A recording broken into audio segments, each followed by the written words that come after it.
Muy buenas tardes con todos, chicos. ¿Me escuchan? ¿Pueden visualizar lo que se está compartiendo?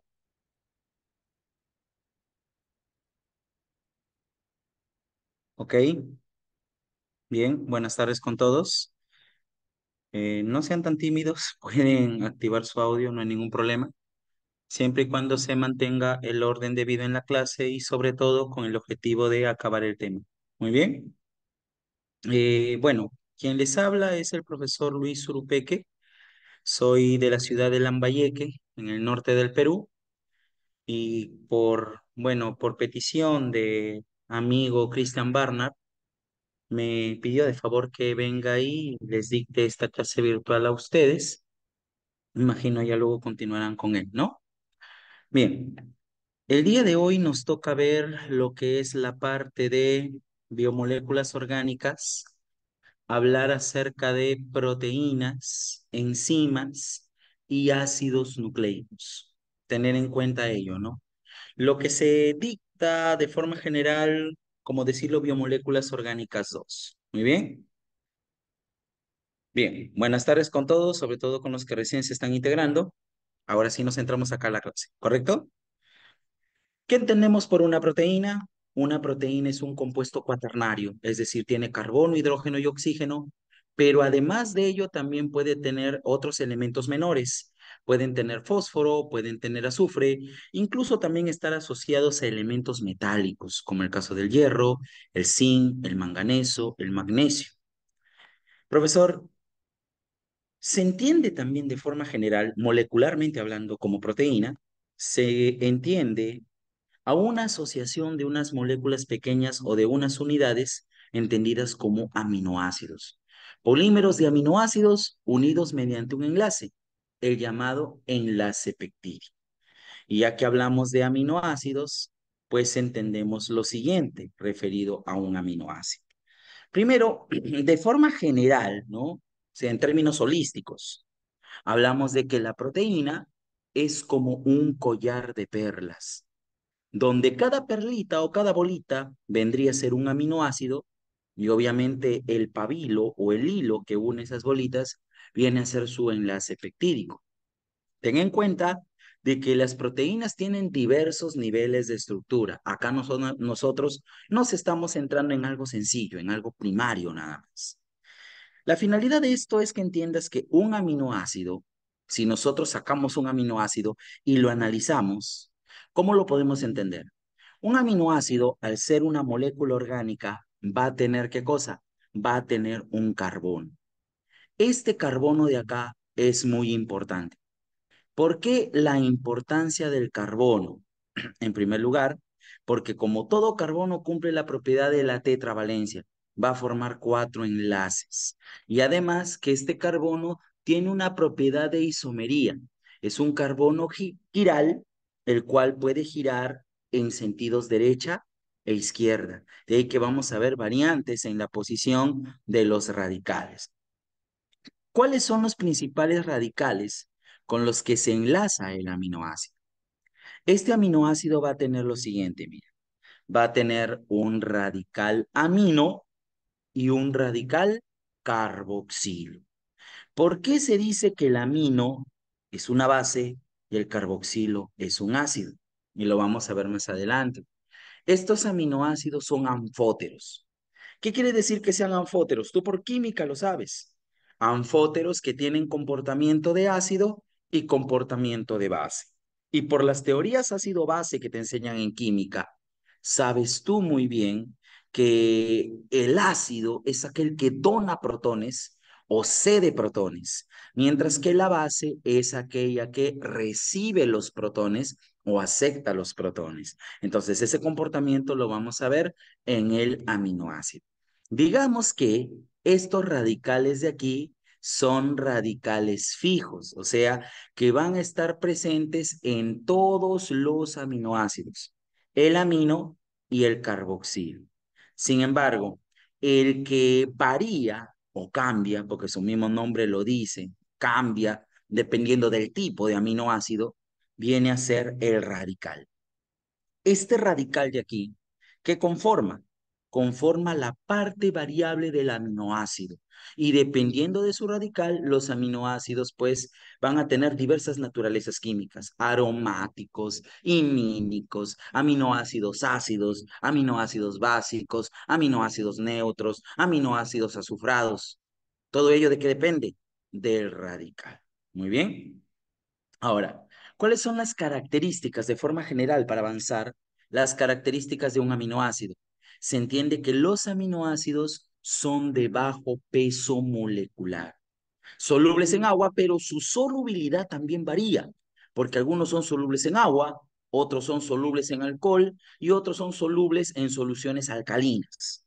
Son anfóteros, porque ya lo hemos dicho, se comportan como ácido y se comportan como base, manteniendo el pH de forma regular, de forma constante, por lo que se dice que estos aminoácidos tienen un efecto de buffer o de amortiguador del pH. Y precisamente por su carbono central, por su carbono quiral, son ópticamente activos porque van a presentar dos formas.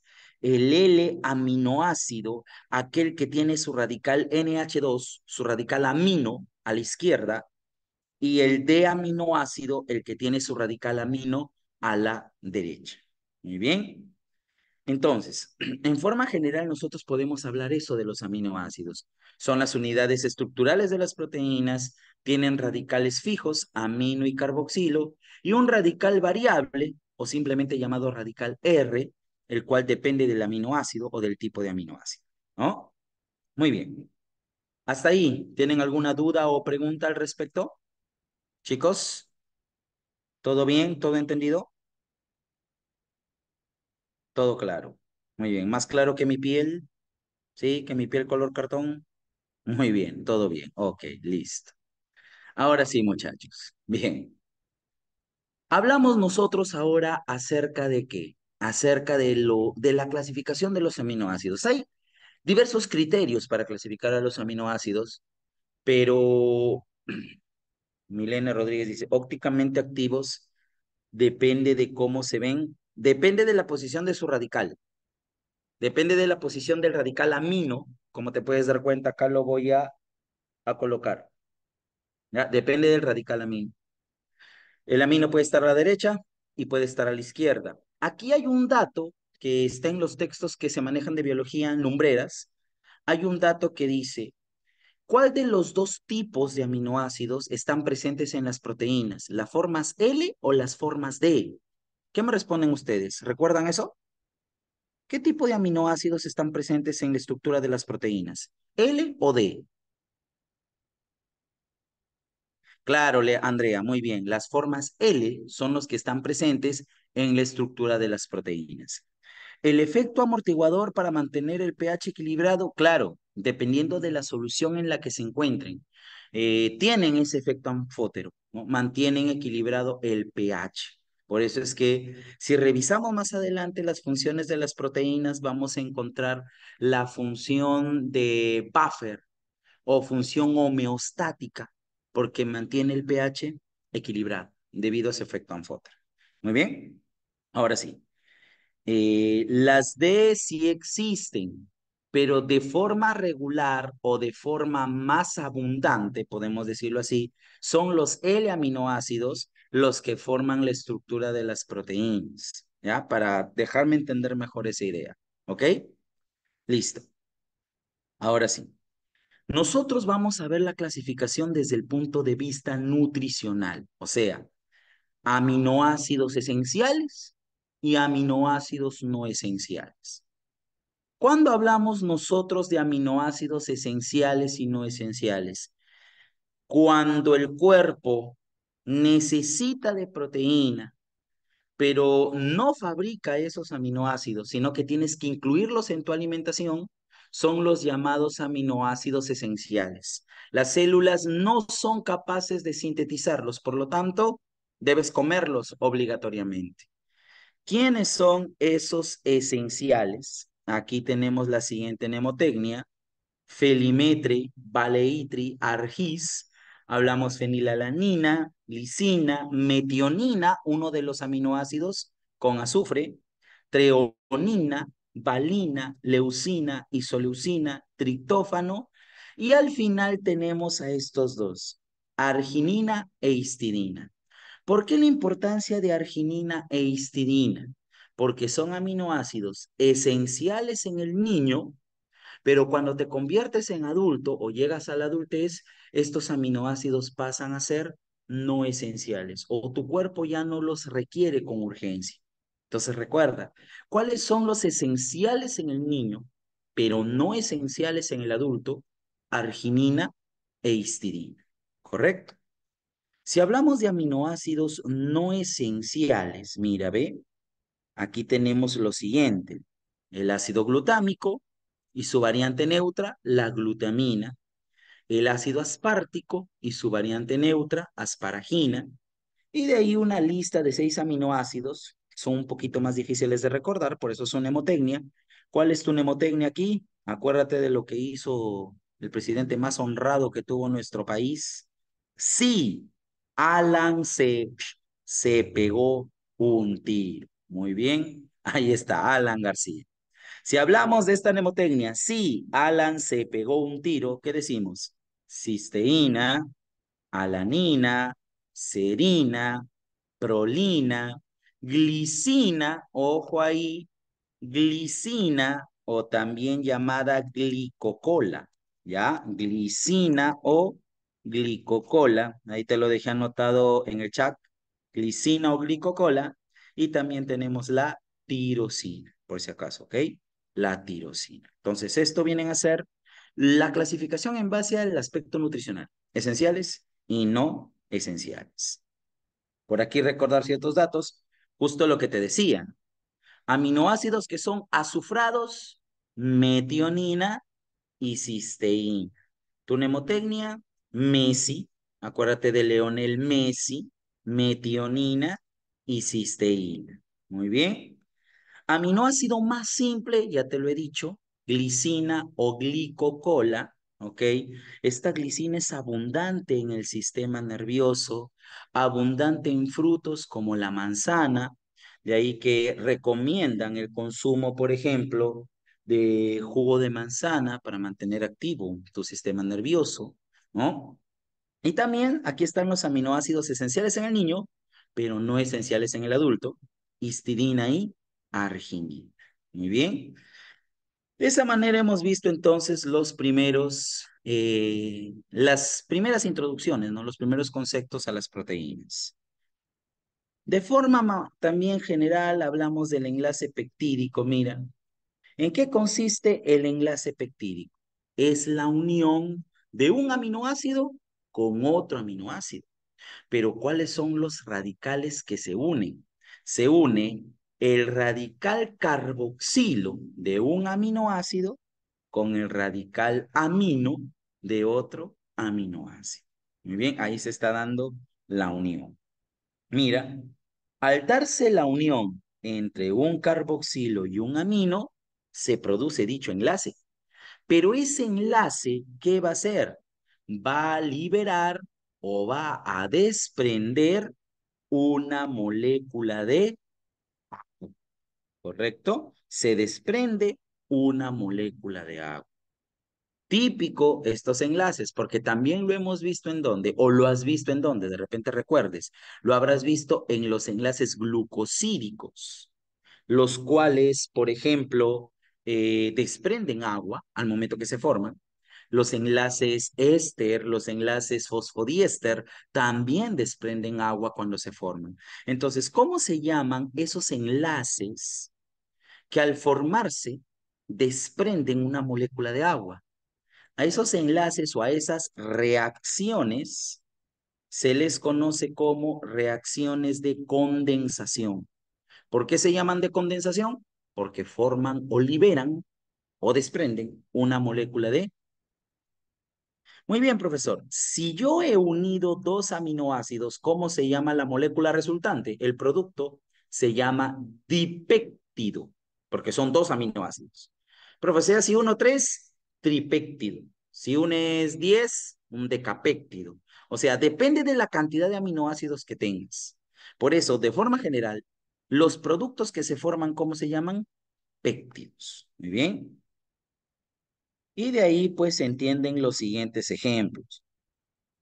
Un dipéptido es aquel que tiene dos aminoácidos, como ejemplo la carnosina. Oligopéptido de 3 a 10 aminoácidos, por ejemplo la vasopresina o antidiurética. Polipéptido tiene más de 10 aminoácidos, el caso del glucagón, la hormona hiperglucemiante, sí, hiperglucemiante, y la proteína se considera proteína cuando tiene de 50 a 80 a más aminoácidos incluso. Es más, algunos toman el criterio químico en cuanto al peso molecular de la proteína. Muy bien. Ahora por aquí estas notitas son pequeños datos, nomás para que recuerdes, para tu cultura general de la biología. Hablamos de la proteína más pequeña, o se considera la proteína más pequeña, viene a ser la insulina, la cual tiene ¿cuántos aminoácidos? Ahí está, 51 aminoácidos. Y se entiende por la segunda proteína más pequeña, la miosina. ¿Cuántos aminoácidos va a tener? 52 aminoácidos. Muy bien. Profesor, la proteína más grande, ¿cuál es la proteína más grande? La cápside del virus del mosaico del tabaco. Acuérdate que la cápside de los virus está formada por proteínas, por protómeros, caxómeros. Muy bien. Una proteína sería un polipéptido dependiendo del tamaño molecular del polipéptido. Por eso te digo, se considera proteína cuando tiene 50, 80 a más aminoácidos. Pero si su tamaño molecular, si mal no me equivoco, mal no recuerdo, supera los 50.000 Daltons, ahí hablamos de una proteína también. ¿Ya? Ahora sí. Y bueno, ahí tienes otros datitos. Por ejemplo, la proteína más abundante del cuerpo, el colágeno. Muy bien, el colágeno. Estructura de las proteínas. Vamos viendo una por una. Primero, recordar que las proteínas tienen 4 niveles de estructuras. Estructura primaria, estructura secundaria, estructura terciaria y estructura cuaternaria. La más sencilla o la más simple de todas es la estructura primaria. ¿Por qué? Porque esta estructura solamente te informa acerca del orden que llevan los aminoácidos. Y si el orden es correcto, la proteína va a ser funcional o va a cumplir su función. Este orden de los aminoácidos no es al azar. Recuerda que las proteínas, ¿de dónde vienen? Vienen de los ácidos nucleicos. Los ácidos nucleicos, mediante el proceso de expresión génica, transcripción y traducción, su mismo nombre lo dice, traducen los genes que tenemos en nuestro ADN, los traducen ¿en qué? En codones y luego esos codones en aminoácidos. Profe, entonces se puede decir que la estructura primaria es aquella que ha sido determinada genéticamente, ¿ok? No lo olvides, estructura determinada genéticamente. Muy bien. El enlace que más resalta en la estructura primaria viene a ser el enlace peptídico. Ahora, cuando estos cuando estas cadenas, lo vamos a llamar así, estas cadenas de aminoácidos toman una forma tridimensional en el espacio, se habla de una estructura secundaria. Una estructura secundaria es una cadena de aminoácidos parcialmente plegada, o sea, no toda la cadena se ha enrollado o ha tomado estas formas, simplemente una parte de la cadena parcialmente plegada. Muy bien, formando dos tipos de estructura, las estructuras alfa hélice y las estructuras hoja plegada o estructura beta también le llaman, ¿no? Beta laminar. Profesor, y el enlace que más resalta en este tipo de estructura es el enlace puente de hidrógeno, por si acaso, ¿ya? El enlace puente de hidrógeno. Ahora, cuando la proteína, toda su cadena se ha plegado teniendo estructura tridimensional, toda la cadena se ha plegado, a eso nosotros lo llamamos estructura terciaria. El plegamiento total de la cadena. Recuerda, estructura secundaria es el plegamiento parcial y estructura terciaria es el plegamiento total de toda la cadena de aminoácidos. Teniendo aquí dos formas, las formas globulares y las formas fibrosas. Las formas globulares son aquellas que son más solubles en agua, como por ejemplo las enzimas, las globulinas, mientras que las formas fibrosas son insolubles en el agua y su función es más netamente estructural, como el caso del colágeno, por ejemplo. Profesor, entonces, esta estructura terciaria ya determina de forma exacta la forma de la proteína. Y el enlace característico de esta estructura, ¿cuál es? Los famosos puentes disulfuro. Muy bien, puentes disulfuro, que abundan bastante en dónde? Por ejemplo, en la estructura del cabello, en la queratina. ¿Correcto? Estructura cuaternaria. La estructura cuaternaria ya viene a ser, digamos, la estructura o el nivel máximo de organización de una proteína, donde se organizan en forma de protómeros, mira, ve, protómeros, los cuales se juntan y forman un oligómero. Estos protómeros se enlazan entre sí, pero mediante enlaces muy débiles, muy bien, enlaces muy débiles. La terciaria es solo un protómero, o sea, si nosotros lo vemos a nivel de estructura, la terciaria sería solo un protómero. Si esas terciarias se agrupan, ahí formarían una cuaternaria, formarían un oligómero. Muy bien. Si lo vemos de forma holística o de forma general. Profe, ¿la queratina no tenía estructura secundaria? Sí, tiene estructura secundaria, pero una parte parcialmente plegada. Si nosotros revisamos toda la cadena ya plegada, ya sería una estructura terciaria en sí, ¿no? Dice, ¿la estructura depende de la cantidad de aminoácidos? Claro que sí. A más aminoácidos tenga, mayor nivel de estructura va a tener. Eso es obvio, ¿ok? Ahora, ¿qué nos dice la estructura cuaternaria acá? Es la estructura más grande. Se ve, por ejemplo, en la hemoglobina, en la cápside de los virus. Los puedes observar en los canales proteicos asociados a la membrana celular. Ahí es muy clásico encontrar este tipo de estructuras cuaternarias. Muy bien. Hasta ahí hemos visto los niveles de estructura de las proteínas. Hasta ahí, muchachos, ¿todo claro, todo entendido? ¿Sí? ¿Preguntas de su parte? Chicos, chiquitos, todo bien, todo claro. Muy bien, todo bien entonces.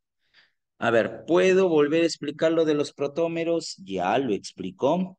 Mira, te digo, un protómero viene a ser como una subunidad, que en este caso vendría a ser una estructura terciaria, ¿no? Un protómero. Si ese protómero se agrupa con otros protómeros, ahí formas una cuaternaria, un oligómero, ¿correcto? Un oligómero. Los oligómeros ya prácticamente se ven a nivel de proteínas grandes porque tienen más aminoácidos, ¿no? Como el caso de la hemoglobina, la cápside de los virus, que ya te lo mencioné. Y sí, la estructura que determina la forma de la proteína es la estructura terciaria, ¿ya? La estructura terciaria. La función de la proteína ya viene o radica desde la estructura primaria, por el orden que éste tiene. La estructura terciaria. Dice, profe, ¿la estructura terciaria de la proteína en sí o solo sigue siendo cadena de aminoácidos? Dependiendo. Si ya el número es grande o el número es el máximo de aminoácidos que puede tener, se puede considerar una proteína como tal, ¿ya? Pero si de repente tiene más aminoácidos, se enlaza y tiene un nivel más, ¿ok? No quiere decir que acá, por ejemplo, yo tengo una proteína en estructura primaria, pero porque tiene poquitos aminoácidos no es proteína. No, tranquilamente puede ser proteína, como es el caso, por ejemplo, de la insulina. Muy bien. Claro, desde la estructura primaria ya es funcionable, ya puede tener función. Por aquí había más preguntas, solamente que se cruzan mucho los mensajes. Claro, la estructura es diferente. No todas las proteínas tienen el mismo nivel de estructura. Tengan en cuenta eso. Muy bien. ¿Qué ocurre cuando las proteínas se desnaturalizan? Eso es lo que vamos a ver a continuación. Mira. Desnaturalización de proteínas. Muy bien. Cuando la proteína sufre una desnaturalización. Sí, Angélica, mientras más aminoácidos, mayor es su nivel de estructura. Ahora sí, por acá. Desnaturalización. Cuando nosotros hablamos de desnaturalización, alteración, ojo, alteración que sufre la estructura de la proteína por ciertos factores externos, los cuales le hacen perder su estructura a la proteína. ¿Quiénes son esos factores externos que desnaturalizan o alteran la proteína? El calor, por ejemplo, las altas temperaturas, la solubilidad, el pH, pHs muy ácidos o muy básicos pueden desnaturalizar una proteína. Pero, ¿qué es lo que se tiene en cuenta en la desnaturalización de las proteínas? Que a mayor, escúchame, a mayor grado de desnaturalización, la proteína pierde su función. Muy bien, pierde su función. Dice, la desnaturalización sucede en la digestión por el ácido clorhídrico. Claro, porque tú ingieres el alimento como proteína. Las enzimas van degradando ciertas partes de las cadenas, pero primero, antes de que las enzimas proteasas entren, primero que debe haber una digestión con ácido clorhídrico. Después de que ya se dio la digestión con el ácido clorhídrico, ahora sí vienen las enzimas que degradan la proteína hasta su más mínima expresión. ¿Ok? Dice la desnaturalización, por acá me preguntan, ¿cómo es la solubilidad? Allá. En el caso de la solubilidad, sí, no lo tengo muy claro. Creo que depende del solvente en donde se encuentre la proteína, si es agua, si es alcohol, si es un ácido o si es una base. Muy bien.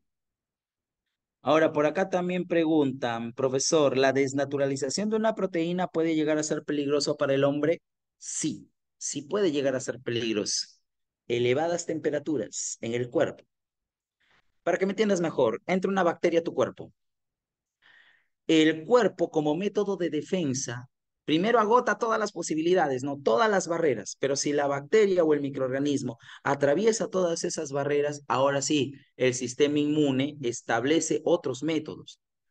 El cerebro, al encontrar una alteración en el cuerpo, o sea, algo está pasando, alguien te está invadiendo, el cerebro emite una orden, el cual es fiebre, fiebre y fiebre. Aumenta la temperatura corporal con la finalidad de ¿qué? De eliminar al patógeno o al microorganismo. Profesor, pero si se elimina al patógeno, si se elimina el microorganismo, ya, bacán. ¿Qué sucede con el resto del cuerpo? Elevadas temperaturas pueden alterar las proteínas de las membranas celulares que hay, por ejemplo, en la parte nerviosa, sobre todo a nivel del sistema nervioso central, lo que te puede ocasionar un daño. Por eso se dice fiebres por encima de los 40 grados son muy peligrosas, porque esas elevadas temperaturas pueden afectar a las proteínas de las membranas celulares, ¿ok? Sobre todo a nivel del cerebro. La desnaturalización significa también la ruptura de sus enlaces que le permiten tener una estructura superior, claro. Es que cuando tú desnaturalizas, lo que se rompe son los enlaces. ¿Por qué? Tienes mayor nivel de estructura, pero tus uniones son muy débiles. En la estructura cuaternaria hay puentes salinos, fuerzas de Van der Waals, atracciones electrostáticas, entonces son fáciles de romper. Por química ustedes saben que los enlaces intermoleculares son más débiles que los enlaces interatómicos. Entonces, con facilidad se rompe.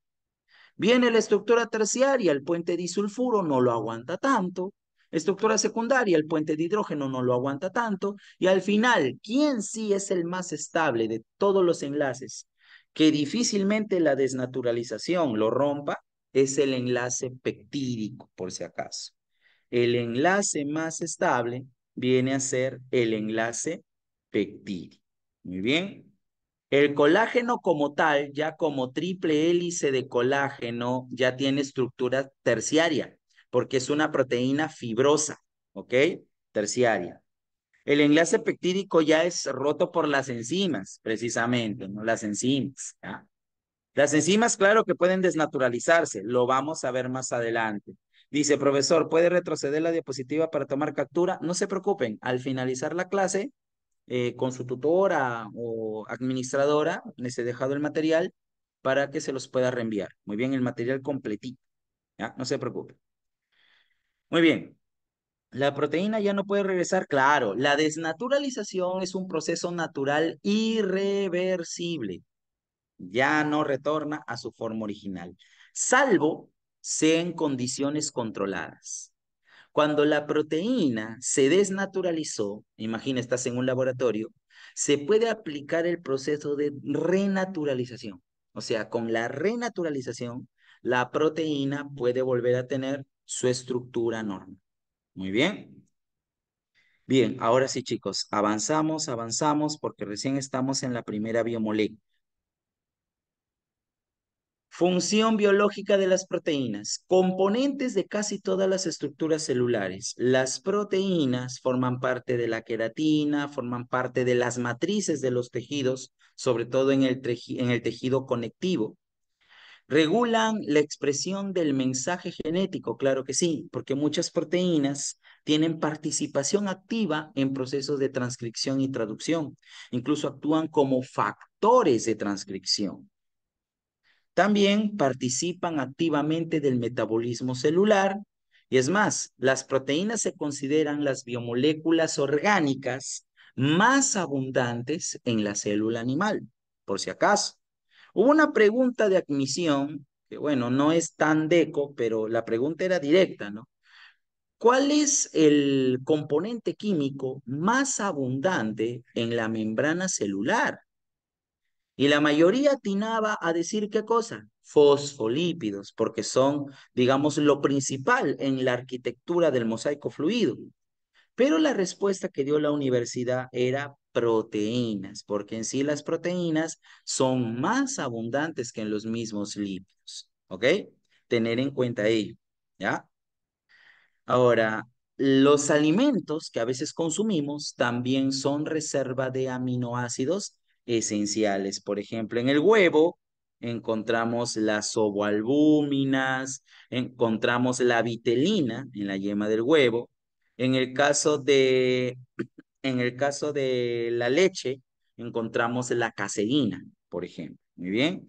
¿En qué parte de la membrana? O sea, en el mosaico fluido. Ahí están las proteínas integrales, proteínas periféricas, proteínas unidas a lípidos, proteínas asociadas a ligandos, etcétera, etcétera, etcétera. Todo lo que se ve en la estructura de la membrana celular del mosaico fluido.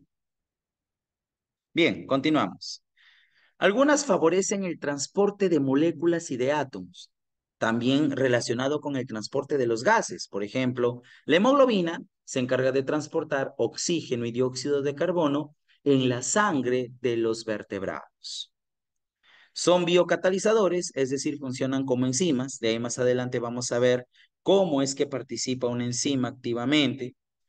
Participan como mensajeros químicos del sistema nervioso y endocrino, regulando procesos. Aquí encontramos proteínas como la insulina, por ejemplo, la adrenalina, entre otras. Participan en la inmunidad, ya que nos ayudan a formar anticuerpos, interferones, que nos defienden del ataque de microorganismos. También a nivel de las células, sobre todo células que tienen que ver con la locomoción, participan en lo que es el movimiento y la contracción.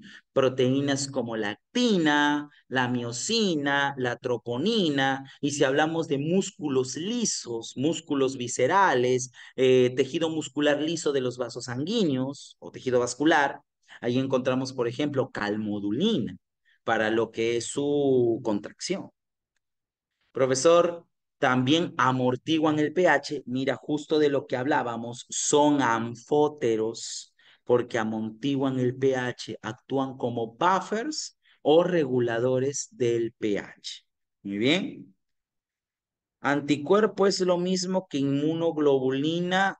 El anticuerpo es en sí todo aquello que conforma parte de la barrera química del sistema inmunológico, ¿no? La inmunoglobulina ya es la molécula en sí, la estructura en sí que tiene, ¿no? Ahora continuamos acá. Proteínas que también sirven de reconocimiento o presentación de antígenos también a nivel de las membranas celulares. Por ejemplo, en la membrana celular de los glóbulos rojos hay proteínas que sirven como antígenos para el reconocimiento de los grupos sanguíneos. Muy bien. Sí, los interferones son proteínas y más adelante los vamos a ver. Clasificación. De acuerdo a la forma, justo lo que les decía, hay proteínas fibrosas y proteínas globulares. Las proteínas fibrosas son aquellas insolubles en el agua porque forman estructuras resistentes, elásticas, forman parte del armazón del cuerpo, como es el caso del colágeno, la queratina, la elastina, la fibrina, en el caso de los coágulos sanguíneos. No confundir fibrina con fibroína.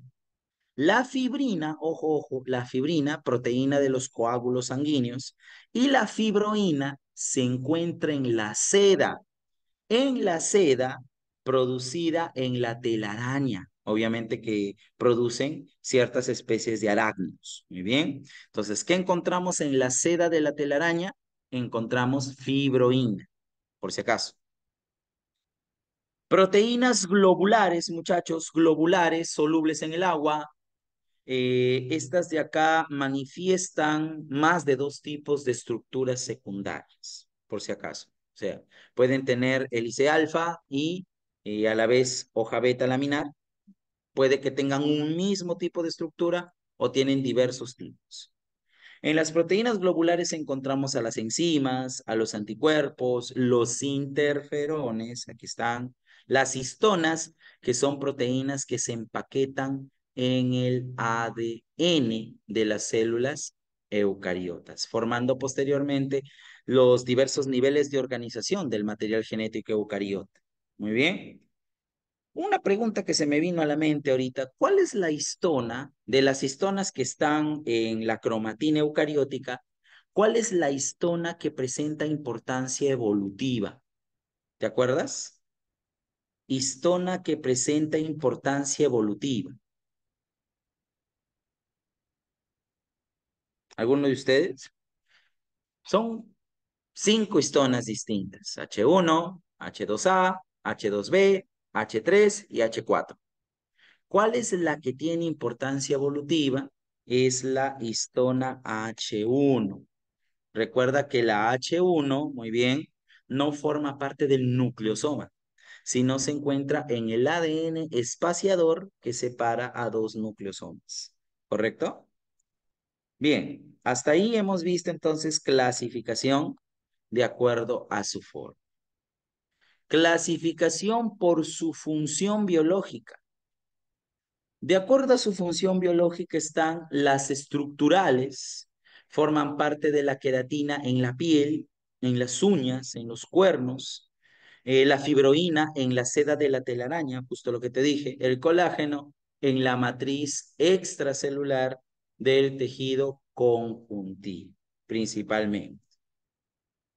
Función reguladora, el caso de las insulinas, hormonas que se encargan de regular la glucosa en la sangre, la prolactina, que se encarga de la producción de la leche a nivel de glándulas mamarias, y la ciclina, que son proteínas que ejercen control en el ciclo celular, manifestando unión o asociación con unas proteínas llamadas quinasas.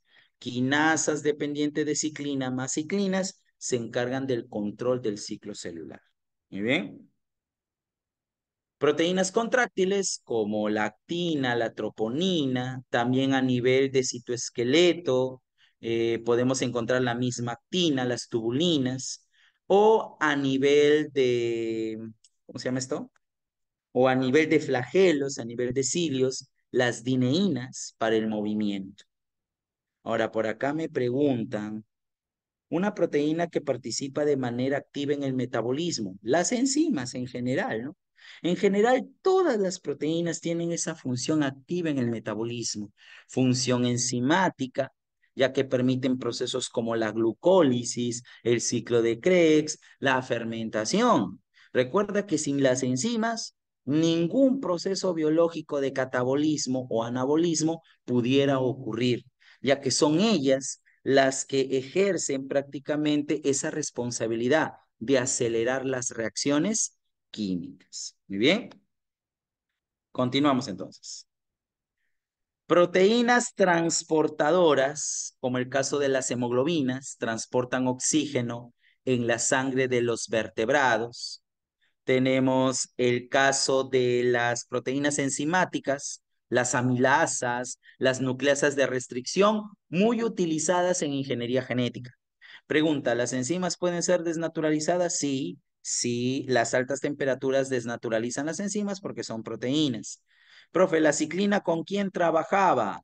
Trabaja con las quinasas, con K, quinasas dependientes de ciclinas. Muy bien, quinasas dependientes de ciclinas. Ahí está. Ahora sí, profesor. Función reservante son fuente de aminoácidos esenciales en los alimentos, como la ovalbúmina presente en la clara de huevo, la gliadina en el trigo, la oricenina en el arroz. Hay algunos ejemplos. Inmunológicas son aquellas proteínas que forman parte de tu barrera defensiva, como el caso de los anticuerpos que te defienden del ataque de bacterias. Interferones contra virus, precisamente. Ya los interferones sí son más específicos contra los virus.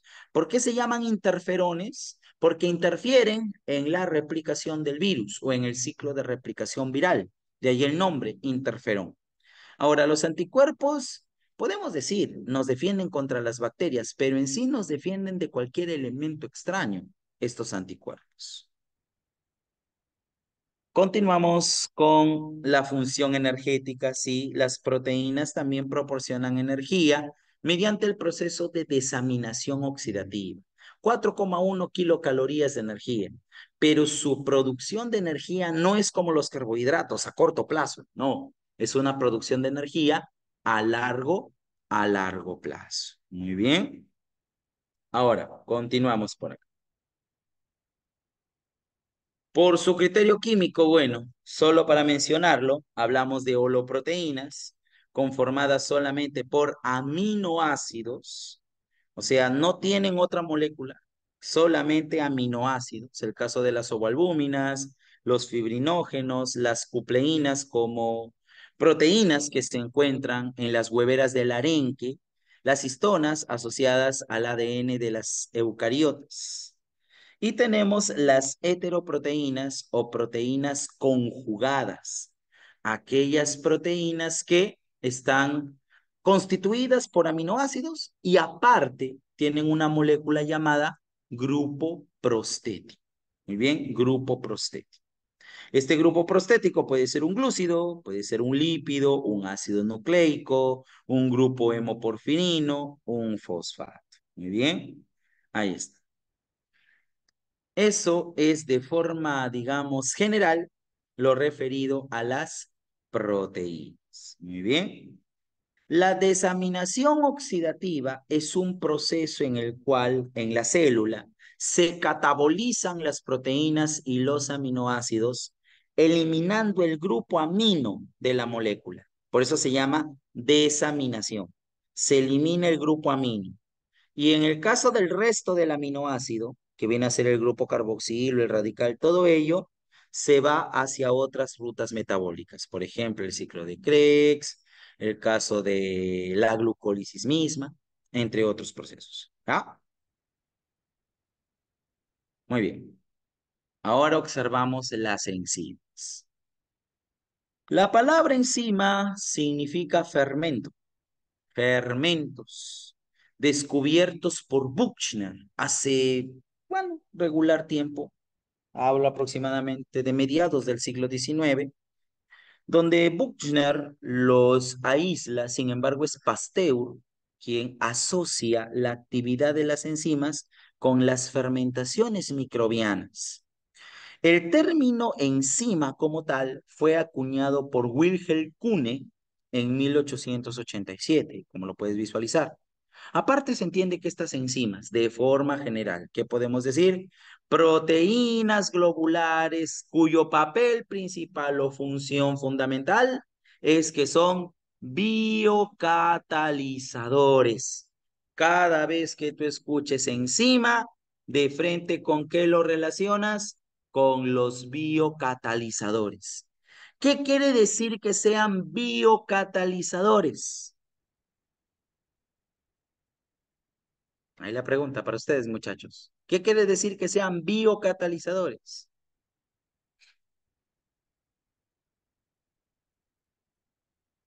Mucho hablé yo, ahora los quiero escuchar a ustedes o los quiero leer a ustedes. ¿Qué quiere decir que las enzimas sean biocatalizadores? Muy aparte de lo que está en la diapositiva, debes tener en cuenta que los biocatalizadores más conocidos, ¿cuáles son? Enzimas, en número uno, tienes luego las vitaminas y tienes a las hormonas. Esos son los tres principales biocatalizadores: enzimas, vitaminas y hormonas. Y claro, intervienen en los procesos biológicos, pero de tal manera que aceleran una reacción química. Exactamente. Cuando nosotros hablamos en química de catalizador, es aquel que acelera la reacción. Y el biocatalizador es eso lo que hace. Acelera una reacción química de tal manera que, escúchame, disminuye la energía de activación y por lo tanto disminuye el tiempo de reacción. Y lo mejor es que la enzima acelera la reacción química, convierte a los sustratos en productos, pero la enzima se mantiene intacta. Muy bien, la enzima se mantiene intacta. La enzima no se degrada, en pocas palabras. Profesor, energía de activación. ¿Qué se entiende por energía de activación? Es la energía necesaria para que el sustrato se transforme en productos. Energía de activación. Aquí tenemos dos curvas, como te puedes dar cuenta, una curva roja y una curva azul. ¿Qué sucede con la curva roja? Mira, esa curva de color rojo es una curva sin enzima. ¿Cómo me doy cuenta que es una curva sin enzima? Porque su energía de activación es mayor. Y a mayor energía de activación, la velocidad de reacción es más lenta, demora mucho tiempo, se gasta mucha energía y encima es muy ineficiente. En cambio, en el caso de la curva de color azul, aquí la energía de activación es menor. ¿Por qué es menor? Porque se está utilizando una enzima. ¿Qué hacen las enzimas? Disminuyen la energía de activación, de tal manera que se acelera la reacción química. ¿Correcto? Entonces ahí estamos viendo la forma en la cual actúa una enzima, disminuyendo la energía de activación. Características de las enzimas. En primer lugar, se sintetizan a nivel intracelular. ¿Qué quiere decir? Que estas enzimas siempre se van a fabricar en el interior de las células durante un proceso llamado la traducción. Recuerda que al ser proteínas, también vienen de nuestro material genético, ¿correcto? Además, se necesitan pequeñas cantidades para su acción, en muy mínimas cantidades. ¿Por qué? Porque lo que se tiene de sustrato o de moléculas es también muy poco, ¿no? Es algo ínfimo, algo mínimo. No necesitas de mucha enzima para tan poquito sustrato. Se entiende de que estas enzimas entran a la reacción, la catalizan, pero no se destruyen en la reacción química. Sin embargo, con el pasar del tiempo, tanto uso de la enzima se vuelve biodegradable. Al igual que las proteínas, aquí está lo que me estaban preguntando algunos de forma reiterada. Al igual que las proteínas, estas enzimas se desnaturalizan. Principalmente se desnaturalizan por acción del calor y por acción del pH. Más adelante vamos a ver los mecanismos o digamos los factores que intervienen en la actividad enzimática. Son altamente específicas, ya que actúan sobre un determinado sustrato y aparte las enzimas son saturables, porque necesitan de una determinada cantidad de sustrato para tener mayor actividad catalítica. Muy bien. Ahora, vamos a continuar por acá. Podría repetir lo de las curvas. A ver, mira acá las curvas. El eje Y, o sea, la flechita que va hacia arriba, eso representa la energía de activación. Y en el caso de los productos, o mejor dicho, el eje X es la velocidad de la reacción química. Muy bien.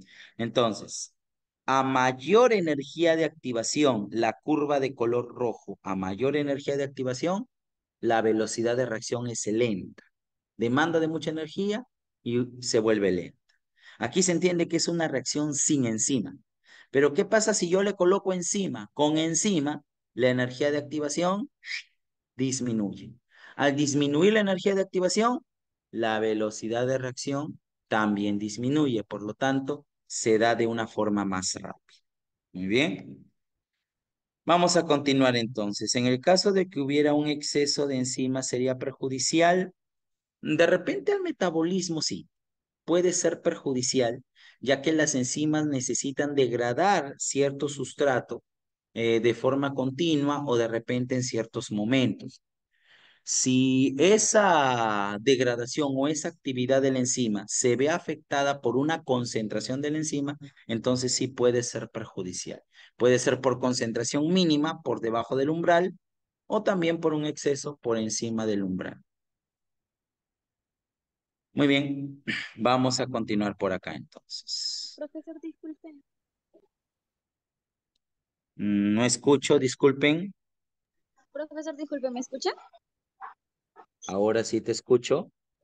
Profesor, disculpe, no escuché tal vez si respondió mi comentario. Lo de las gráficas, ¿eso se relaciona con lo que es delta Gibbs o no?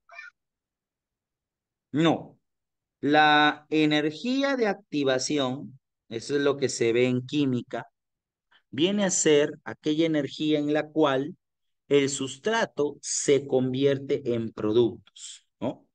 Mientras que la energía libre de Gibbs, eso tiene que ver con la bioenergética, o sea, viene a ser aquel punto de equilibrio donde se ve un máximo potencial termodinámico, pero no tiene que ver con la energía de activación. Son dos conceptos muy diferentes, ¿ya?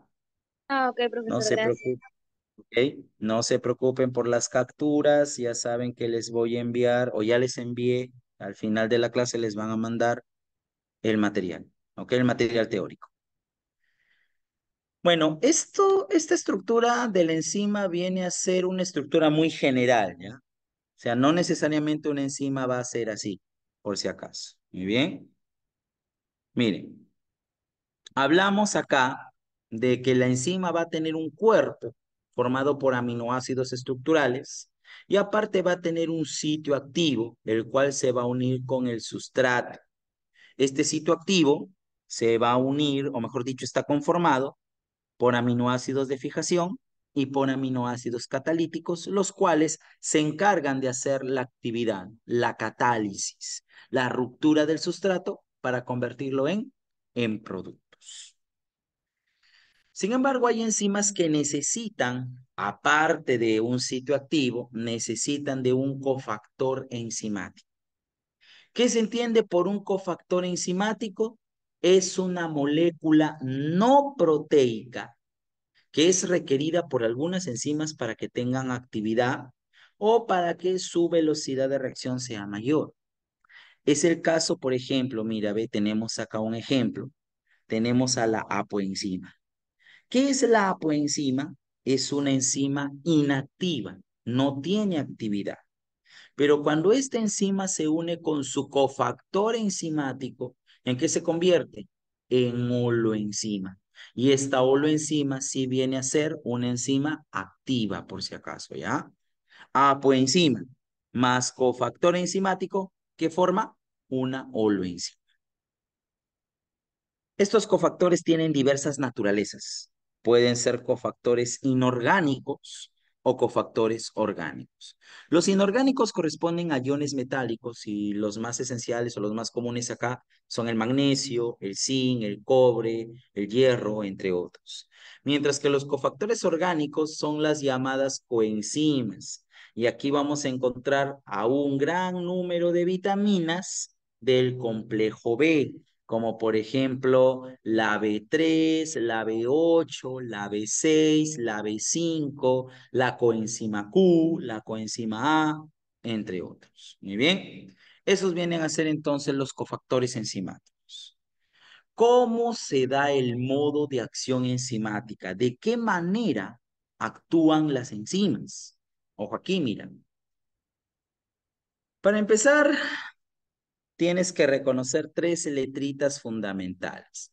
¿Cuáles son esas tres letritas? Primero, la E de enzima, la S de sustrato y la P de producto. Cuando se une la E con la S, se une la enzima con el sustrato, formas el llamado complejo enzima-sustrato o también llamado complejo de Michelis. Muy bien. Complejo de Michelis o complejo enzima-sustrato. Muy bien. Profesor, aquí observamos lo siguiente, dice. ¿Qué va a pasar cuando se da la reacción enzimática primero? La enzima y el sustrato se reconocen. Imagina que, imagina lo siguiente. La enzima, la y el sustrato, el femenino masculino, son dos alumnos de Academia Sabia, se conocen en las aulas de Sabia y empiezan a ser compañeros, a ser buenos amigos, empiezan a, bueno, a hacer las tareas juntos, a estudiar juntos. Y de tanto andar juntos, ellos sienten que deben dar el siguiente paso. Y es ahí donde la enzima y el sustrato se acoplan, se unen, se dan su primer besito. Primero entonces, ¿qué se da? El reconocimiento y después el acoplamiento. Muy bien. La enzima y el sustrato se reconocen. La enzima y el sustrato se acoplan. Ahora ya son pareja. Sin embargo,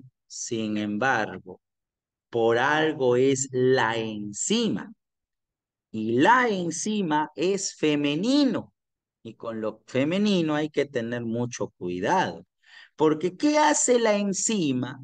La enzima degrada el corazón del sustrato, lo rompe en miles de pedacitos al corazón del sustrato y lo convierte en ¿qué? Lo deja ahí, en retazos, lo transforma en productos. Y así ha nacido un nuevo mujeriego, un nuevo borracho. Muy bien, lo convierte en productos. Por algo es la enzima femenina. Profesor, ahora, ¿qué pasa con la enzima? Al sustrato lo enropa en productos. Pobre sustrato. ¿Qué pasa con la enzima? Recuerda, a la enzima no le pasa nada. La enzima te bota ahí todo destrozado, se libera de ti y se reutiliza. Muy bien, se reutiliza la enzima. Se va en busca de tu mejor amigo, de tu primo, tu hermano, qué sé yo. Muy bien, ahí está entonces. De esa manera hemos visto el modelo de acción enzimática. La enzima y el sustrato se reconocen. La enzima y el sustrato se acoplan. La enzima rompe al sustrato, rompen productos, pobrecito, y la enzima se libera y se reutiliza. Recuerda que las enzimas no se degradan. ¿Todos los sustratos tienen la misma estructura? No, porque ahí vamos a ver luego los llamados modelos de acoplamiento, ¿ok? Los llamados modelos de acoplamiento. Listo, listo. ¿Ya? Vamos a continuar por acá. Ojalá y eso venga en el examen. Ojalá. Te pueden poner una deco referida de repente al modo de acción enzimática. En su práctica sí hay una. Sí, la he visto ahí. A ver, chicos, modelos de acoplamiento. Ay, me emocioné explicando y no he visto la hora. Ya, vamos a avanzar. Modelos de acoplamiento. Los modelos de acoplamiento que más se conocen son los modelos de llave cerradura y los modelos del encaje de inducido. Primero veamos la llave cerradura. Mira. Modelo llave cerradura, denominado modelo rígido, propuesto por Fisher, en el cual la enzima y el sustrato se unen sin modificarse. Mira, tienen la misma forma, un triangulito, acá otro triangulito. Por lo tanto, enzima y sustrato se acoplan con facilidad. Muy bien. Pero el modelo acá solamente sirve para aquellas enzimas que actúan sobre un sustrato. El problema es que más adelante se descubrió enzimas que actúan sobre varios sustratos. Y es ahí donde se propone el modelo del encaje inducido o modelo ameboideo. Es aquí donde la enzima modifica su estructura para unirse al sustrato al cual va a catalizar. Si vemos acá el gráfico, la enzima es un triangulito, el sustrato es un cuadrado. Pero ¿qué hace la enzima? Modifica su forma o modifica su estructura. De tal manera que puede hacer posteriormente su actividad catalítica. Muy bien. Claro, hay grupos de enzimas que no solamente con un sustrato, sino con varios sustratos. Cualquier parecido con la realidad es pura coincidencia. Muy bien. Y aquí un pequeño dato, dice, las enzimas intracelulares son aquellas que tienen un solo sustrato, mientras que las extracelulares actúan sobre un grupo de sustratos. Ahí está. Así es como funciona. Muy bien. Listo. Bueno, las proenzimas, en el chat, las proenzimas osimógenos. ¿Se me escucha? Dice mi conexión a internet inestable. ¿Todo bien? ¿Se escucha? ¿Se visualiza? Hola. ¿Sí? A ver, vamos a ver. Sí, ok, listo. Ya. Proenzimas, también denominadas zimógenos, generalmente son de actividad digestiva estas proenzimas. Son proteínas que por la acción de una molécula llamada activador se convierten ¿en qué? Se convierten en una enzima. Ejemplos de proenzimas está la amilasa salival, el cual como activador necesita al cloro presente en la saliva y se convierte esta amilasa salival en una amilasa activa. El caso más emblemático, digámoslo así, es del pexinógeno, el cual utiliza como activador al ácido clorhídrico del estómago para convertirlo ¿en qué? Convertirlo en pexina. Y así varios ejemplos más. Bueno, las enzimas se clasifican en 6 familias fundamentales. Muy bien.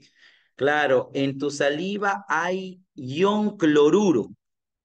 ¿Ya? Ion cloruro, o sea, un cloro con signo negativo arriba, ¿ya? Ion cloruro. No vayas a pensar que hay cloro como la lejía esa que tienes en tu casa, no, por favor, ¿ya? Es ion cloruro. A ver, mira, hablamos ahora aquí de la clasificación de las enzimas. Hay 6 familias de enzimas de acuerdo a la función que éstas tienen. Bien, oxidorreductasas, las que catalizan reacciones de oxidorreducción, están las enzimas transferasas, las hidrolasas, las ligasas, que son las más conocidas, ahí está la ADN ligasa, por ejemplo, y las isomerasas que convierten una molécula en otra cambiando el orden de sus átomos y obviamente cambia el tipo de molécula, ¿correcto? Bien, hasta ahí hemos visto cuestiones generales de lo que son enzimas. Ahora que vamos a ver los factores que alteran la actividad enzimática, ¿ok? Un momentito, por favor. Tengo que responder un mensaje.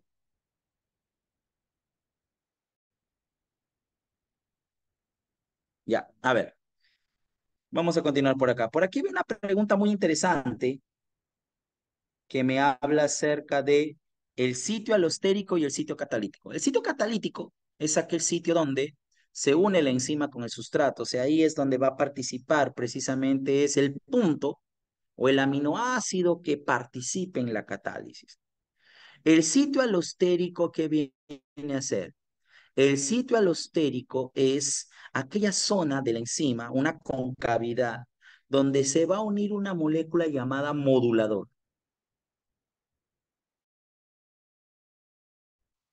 Ese modulador permite que la enzima para aquellas enzimas que actúan sobre varios sustratos, no van a poseer un llamado sitio alostérico.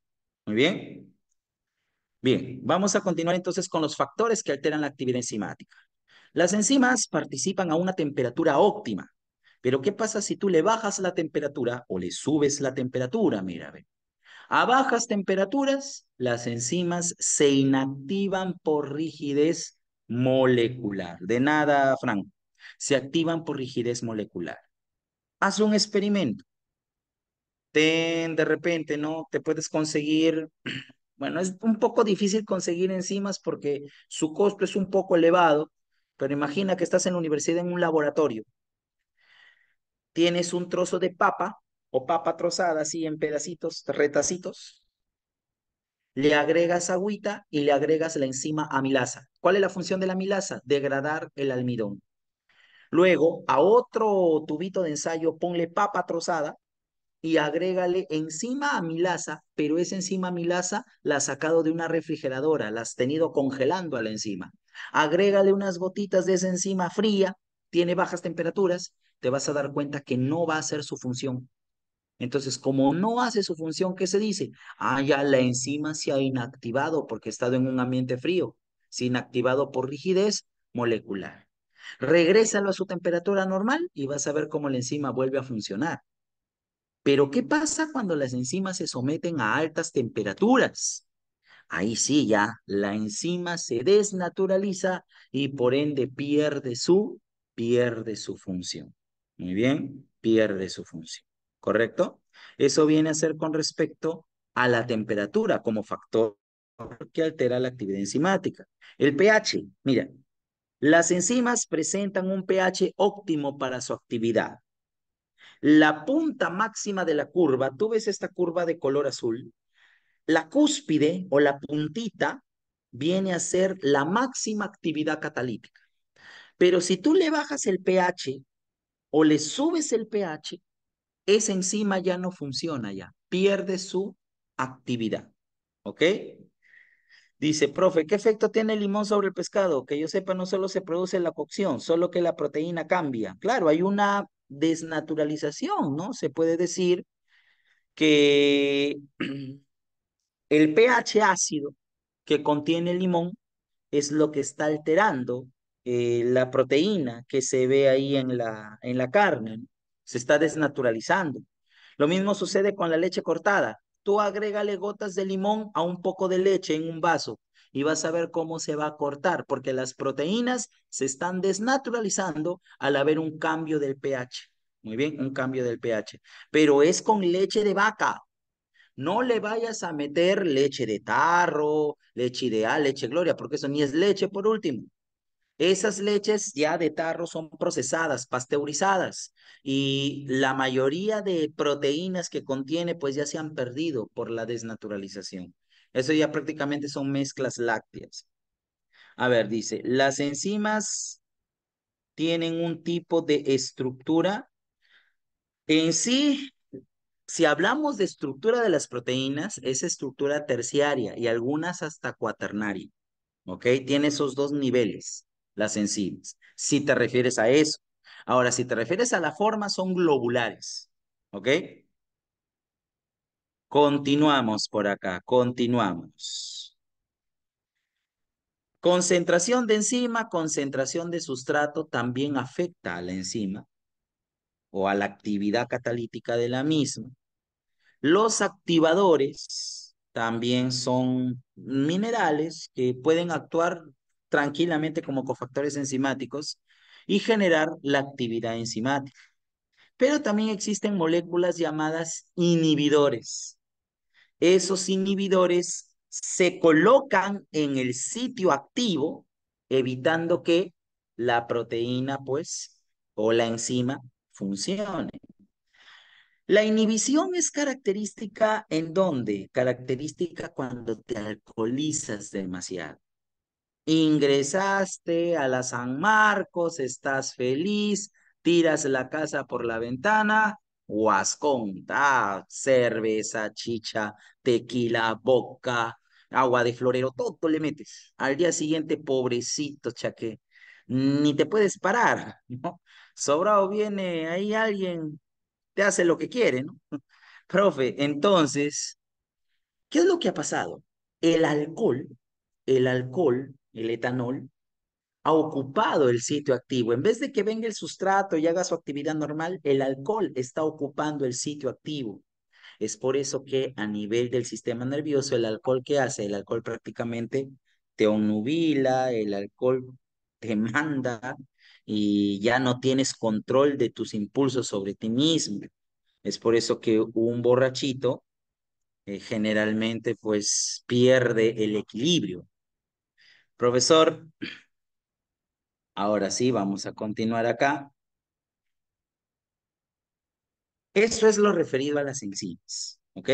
Hasta ahí hemos acabado proteínas y enzimas. Son 4:23. A ver, un poco más. A ver, vamos a hacer ácidos nucleicos, ¿ya?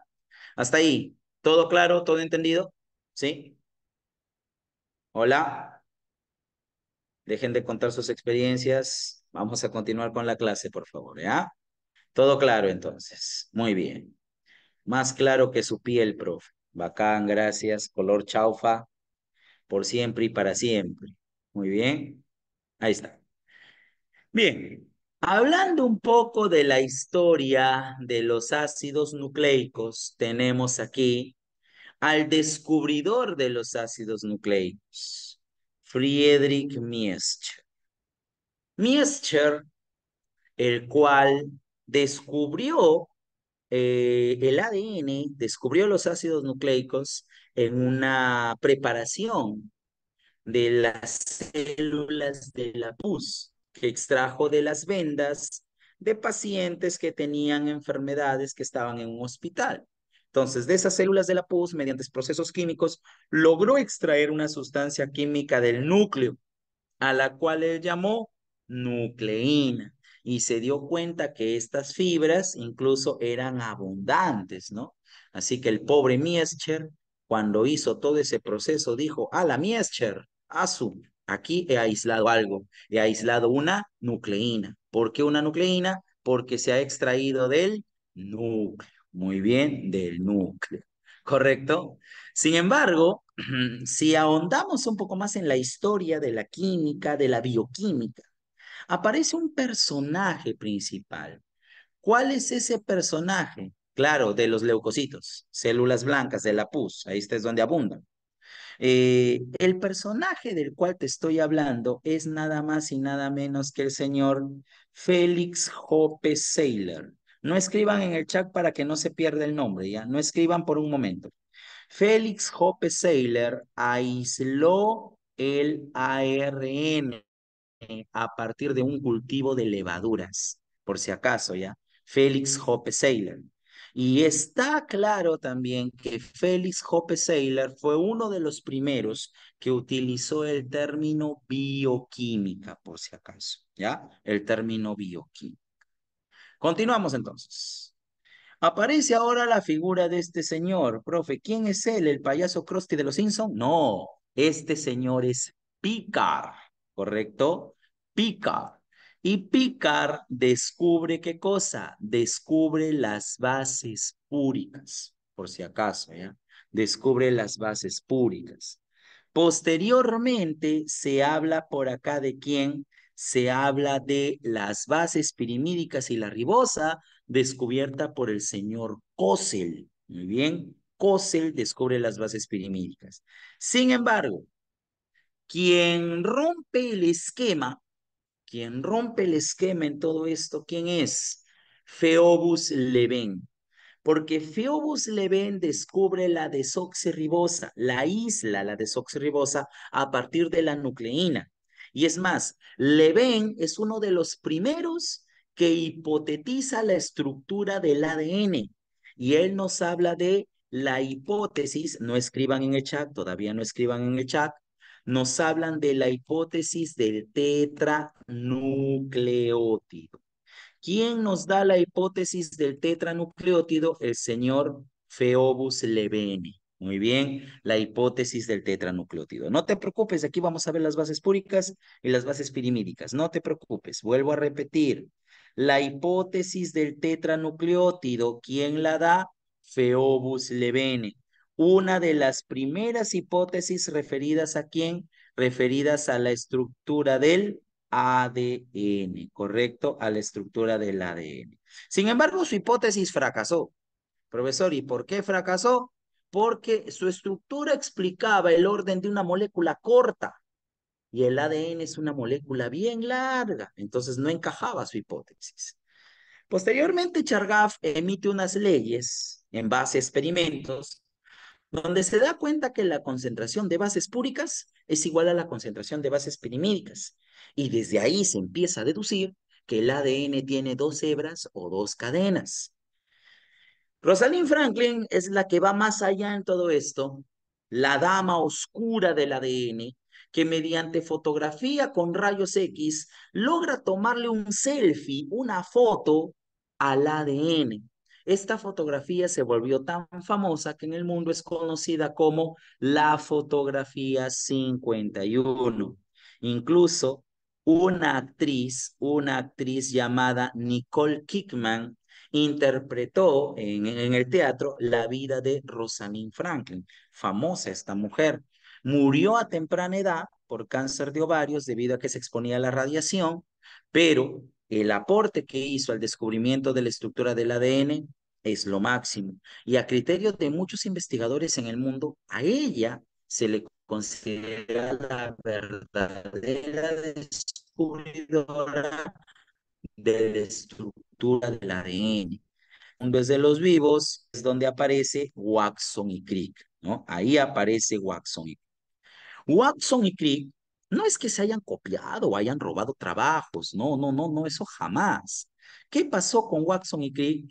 Ellos recopilan evidencias sobre la estructura del ADN y obviamente citan los trabajos de Chargaff, los trabajos de Linus Pauling para la estructura helicoidal de las moléculas proteicas y también la fotografía 51 de Rosalind Franklin. Sin embargo, la fotografía 51 de Franklin, digamos, llegó a manos de Watson y Crick gracias al aporte que hizo el esposo de esta mujer. El esposo de esta mujer, Maurice Wilkins, o Mauricio Wilkins, para los que de repente no entienden muy bien el nombre, Mauricio Wilkins trabajaba a par con estos dos. Y cuando se muere Rosalind Franklin, pues es ahí donde la fotografía 51 sale a la luz. Prácticamente era lo que les faltaba a ellos. ¿Para qué? Para establecer su modelo de la doble hélice. Ahora acá pequeños datitos. Olvida a tu ex, pero no te olvides de esto que es muy importante. Tú ya tienes que superar a tu ex hace tiempo, ya pasó, ya. Tu ex ya ingresó y tú sigues acá. Mira. De aquí explico Chargaff, no se preocupe. Frederick Griffith en 1928 hizo experimentos con las bacterias de la neumonía, si mal no recuerdo, ¿ok? Entonces, Frederick Griffith se dio cuenta de que cuando una cepa de bacterias moría, el ADN que quedaba libre, ese ADN era tomado por otra cepa bacteriana y que esas bacterias se transformaban, cambiaban su fenotipo. Entonces, ¿qué dijo Griffith? Ay, ay, ay, ay. Este ADN funciona como principio transformante. Hasta la época en que vivía Griffith, ¿qué se pensaba? Se pensaba que las proteínas eran las portadoras del material genético. Eso se pensaba. Oswaldo Avery, en 1944, él ya, prácticamente determina mediante experimentos que el ADN es el portador de la información genética. Y es este señor el cual ya lo da a conocer. Desde Avery, Oswald Avery, conocemos al ADN como el responsable de la información genética. Muy bien. Chargaff, ya viene Chargaff, no se preocupen, no me apuren porque yo bajo presión no funciono. ¿Ya? Ratito. Meselson y Stahl demuestran que la replicación del ADN es semiconservativa. Eso ya más adelante se puede visualizar, se puede ver. Ahora, ¿qué definimos por un ácido nucleico? Los ácidos nucleicos son compuestos pentarios formados por carbono, hidrógeno y oxígeno, ¿correcto? Claro, Catherine Griffith lo aportó en un inicio, pero quien lo confirmó fue Oswaldo Avery, eso sí. Ahora sí, ¿qué son los ácidos nucleicos? Compuestos pentarios, tienen 5 elementos: carbono, hidrógeno, oxígeno, nitrógeno y fósforo. Son polímeros de nucleótidos. Si en proteínas eran aminoácidos, en ácidos nucleicos son nucleótidos que están unidos mediante ¿qué enlace? Mediante el enlace fosfodiéster. Aquí tenemos la estructura del nucleótido, mira. El nucleótido, ¿qué es lo que tiene? Una base nitrogenada, una azúcar pentosa y un ácido fosfórico. Esos son los elementos de un nucleótido. ¿Cuáles son? La base nitrogenada, el azúcar pentosa y el ácido fosfórico. Profe, la base nitrogenada más el azúcar pentosa que forman el nucleócido, por si acaso, nucleócido. Y cuando este nucleócido se ha formado, lo ha hecho mediante un enlace. ¿Qué enlace une a la base nitrogenada con la pentosa?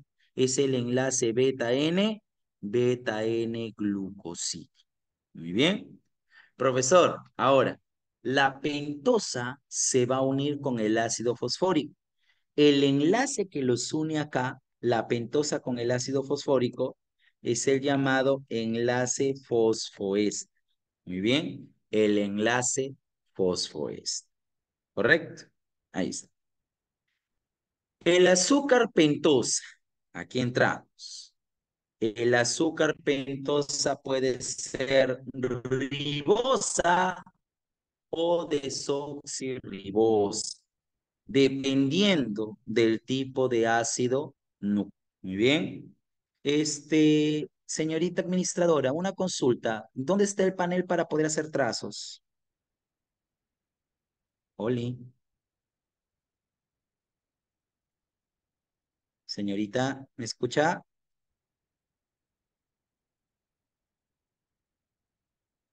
El panel para trazos. Sí, por favor. Ay, ay, a ver, por favor. Con razón, que lo busco y no lo encontraba. A ver, por favor, para poder hacer aquí una explicación breve.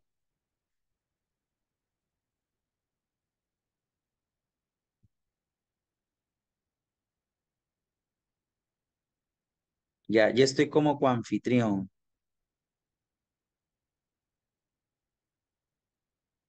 pero no lo encuentro.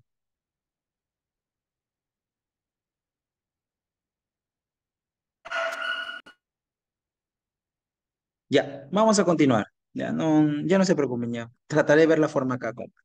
Miren, la ribosa es un monosacárido, por si acaso, es un monosacárido. No sigue sin aparecer. A ver, no, sigue sin aparecer. Controles de reunión flotantes. Ay, no sé qué presioné, pero presioné algo mal. Espérense un ratito, ¿ya? Ah, ya me reincorporé. A ver. No lo encuentro. Ya voy a avanzar acá con lo del PowerPoint, ¿ya? Mira, ve. El azúcar pentosa ribosa es un monosacárido simple. Es una pentosa. Si hablamos de su clasificación como aldosa o cetosa, se entiende que es una aldosa. Muy bien. El asunto es con la desoxirribosa. ¿Qué sucede con la desoxirribosa? En su carbono número 2, profe, ¿por qué está tan seguro que es el carbono 2? Porque recuerda que en las moléculas orgánicas, cuando forman figuras geométricas, se cuenta en sentido horario, siguiendo el sentido de las agujas del reloj. Uno, carbono 2, carbono 3, carbono 4 y carbono 5, que estaría por acá arribita, el ya que es un oxígeno. Profesor, entonces, es en el carbono 2 donde se da una variación. En el carbono 2 de la ribosa, ¿qué es lo que tienes? OH, mientras que en el carbono 2 de la desoxirribosa solo tienes hidrógeno. Se ha perdido el oxígeno. Por eso el nombre, desoxirribosa. Y la desoxirribosa es una pentosa, sí, pero no es un monosacárido simple. Es un monosacárido derivado, por si acaso, ya. Es un monosacárido derivado. Muy bien. Entonces ya sabes por qué se le conoce como desoxirribosa. Las bases nitrogenadas pueden ser bases púricas y bases pirimídicas. Las bases púricas son bases con doble anillo, mientras que las bases pirimídicas tienen un solo anillo. Muy bien, eso a veces sí colocan en los exámenes de admisión, en las preguntas de Econ, bases nitrogenadas con doble anillo. Allá, fíjate de esto. ¿Quiénes son bases púricas? Las que presentan doble anillo, profesor. ¿Quiénes son? Ahí hablamos de la adenina y la guanina. Acuérdate de tu mnemotecnia. Acuérdate del AG, adenina y guanina. Cuando vayas por la calle y veas a tu ex enamorada o ex enamorado, ¿qué le vas a decir? AG. Viene, te reclama, oye, ¿qué te pasa? Estoy estudiando. Adenina y guanina. Ah, muy bien. Ahora sí. Profesor, ¿alguna otra mnemotecnia? Hablamos por acá de qué? Hablamos de el agua pura. ¿Qué quiere decir agua pura? Que adenina y guanina son bases púricas. Repito, agua pura, adenina y guanina son bases púricas. Entonces, ahí está. Muy bien. Profesor, las bases púricas, escúchame bien, no te olvides, tienen doble anillo, por si acaso. Mientras que las bases pirimídicas un solo anillo. ¿Y quiénes están ahí? Uracilo, timina y citosina. UTC, uracilo, timina y citosina. UTC, no quiere decir Universidad Técnica de Cajamarca, no, no, no, no. Hablamos de uracilo, timina y citosina. Muchas gracias, Andrea, muchas gracias. Un corazoncito ahí para el comentario de Andrea. Gracias. A ver, pero lo puedes recordar mejor como la pituca. ¿Qué quiere decir la pituca? Que las bases pirimídicas son timina, uracilo y citosina. ¿Correcto? Timina, uracilo y citosina. Muy bien, acuérdate entonces, la pituca quiere agua pura. Repito, la pituca quiere agua pura. Ahí está, muchachos. ¿Eso es referido a qué? Referido a las bases nitrógenas. Bien, a las bases nitrógenas. Bueno, el ácido fosfórico es lo que le brinda el carácter ácido y la basofilia, o sea, la capacidad que tiene la molécula de fijar colorantes básicos para poder teñir el ADN. Muy bien. El ácido fosfórico, pues, es aquella molécula indispensable también para la formación de ¿qué? Del enlace fosfodiéster. Y acá precisamente tenemos una gráfica de lo que es el enlace fosfodiéster. Mira. Se une el OH del fósforo que está enlazado en el carbono 5 con el OH del carbono 3. Vuelvo a repetir. Se une el OH del fósforo, el fósforo es la bolita anaranjada. Se une el OH del fósforo del carbono 5, que es de un nucleótido, con el OH del carbono 3 del otro nucleótido. Al unirse esos OHs, ¿qué se va a formar? El enlace fosfodiéster. Mira, ve, ahí apareció ¿qué cosa? El enlace fosfodiéster. Pero no te olvides que cuando se dé esos enlaces, ¿qué se desprende? ¿Qué se bota? Se bota una molécula de agua. Muy bien, ahí está. Se bota una molécula de agua. Reacción de condensación, al igual que el enlace peptídico que lo vimos hace algunos momentos atrás. Bien, otros datitos por acá también que tienes que recordar. Ribonucleótido, ojo, se llama ribonucleótido cuando tiene ribosa y cadenas de ribonucleótidos están en el ARN. Desoxirribonucleótido cuando tiene desoxirribosa. Y las cadenas de desoxirribonucleótidos están en el ADN. Ribonucleótidos ARN, desoxirribonucleótidos ADN. Polinucleótido, ¿cuándo se considera polinucleótido? Cuando tiene más de 10 nucleótidos unidos por enlace fosfodiéster. Y no te olvides que las cadenas se van a sintetizar en un sentido, en el sentido 5 a 3 o el llamado sentido de la vida. ¿Correcto? El sentido 5 a 3 o el sentido de la vida. Muy bien. Profesor, diferencias entre ADN y ARN. El ADN es una pentosa, o mejor dicho, está formado por una pentosa llamada desoxirribosa, mientras que el ARN tiene ribosa. El ADN tiene bases nitrogenadas comunes y bases nitrogenadas exclusivas. Muy bien. Bases nitrogenadas comunes, adenina, guanina, citosina. Están en los dos tipos de ácidos nucleicos. Sin embargo, se diferencian en una base pirimídica. Ojo al dato, ¿ah? La base nitrogenada que diferencia los ácidos nucleicos es del tipo pirimídica. ¿Por qué? Porque la timina es la base pirimídica exclusiva del ADN y el uracilo es la base pirimídica exclusiva del ARN, por si acaso. El ADN es bicatenario, mientras que el ARN es monocatenario, o sea, una cadena. Pero ojo, es monocatenario, sin embargo, en los virus puede tener doble tira o doble hebra, como por ejemplo, el VIH en su genoma tiene doble hebra, correcto, doble hebra de ADN, perdón, de KN. En el caso de los reovirus, te anote ese dato, los reovirus son virus que tienen ARN bicatenario. Muy bien, virus que tienen ARN bicatenario, por si acaso ya. Ahí está. Profesor, otra cuestión. Allá, mira, ven. El ADN es antiparalelo porque sus cadenas, como son dos cadenas, tienen sentidos de construcción opuestos. Mientras que el ARN no es antiparalelo, ya que solamente tiene una sola cadena. Está sola esa cadena. Por lo tanto, ¿con quién lo vas a comparar si está solo? Ah, ya, no es antiparalelo.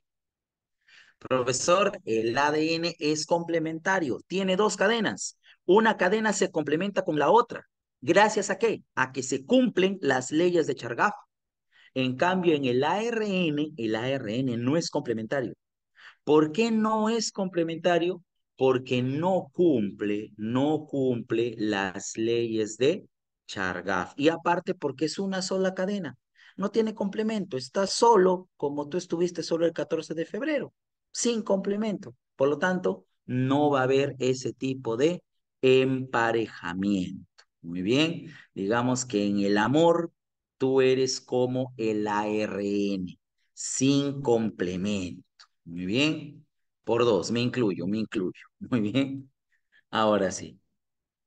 Profe, en vez de motivarme, me desmotiva. Ya. Vamos a continuar por acá. ¿Dónde se ubica el ADN y dónde se ubica el ARN? El ADN se ubica en el núcleo, ojo, en el núcleo, y el ARN se ubica en el nucleolo. Ojo esa diferencia. ADN en el núcleo, ARN en el nucleolo. ADN en el cromosoma, ARN en el ribosoma. ADN en las mitocondrias y cloroplastos y también ARN en mitocondrias y cloroplastos. Y no te olvides que en el caso de los virus bacteriófagos, ellos tienen también ADN. Su ADN es circular, incluso puede ser de una sola cadena. En los virus se rompe la regla en cuanto a la estructura del ADN y del ARN, por si acaso. Los virus pueden tener ADN con una cadena y ARN con dos cadenas. Ojo, en los virus es así, ¿ya? Claro, pues tu complemento tiene que ser la vacante. Me parece muy bien dicho, muy bien. Te has ganado tu aplauso. Ahí está, un aplauso de mi parte para ese comentario. Me pareció muy interesante. Muy bien, chicos. Mentalizados en el objetivo, la vacante.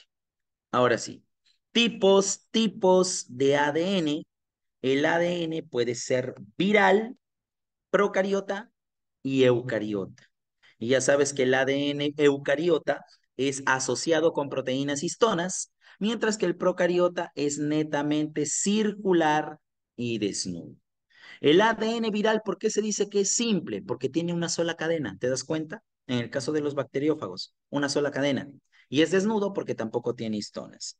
Función del ADN, almacenar la información genética. Tipos de ARN. Tiene ARN de trans y ARN ribosoma. El mensajero es aquel que posee los llamados codones, por si acaso, los llamados codones que forman el código genético. Muy bien. El ARN de transferencia posee los anticodones complementarios a los codones y el ARN ribosómico es el que dirige la síntesis de proteínas. Muy bien, dirige la síntesis de proteínas. Función del ARN, expresar la información genética.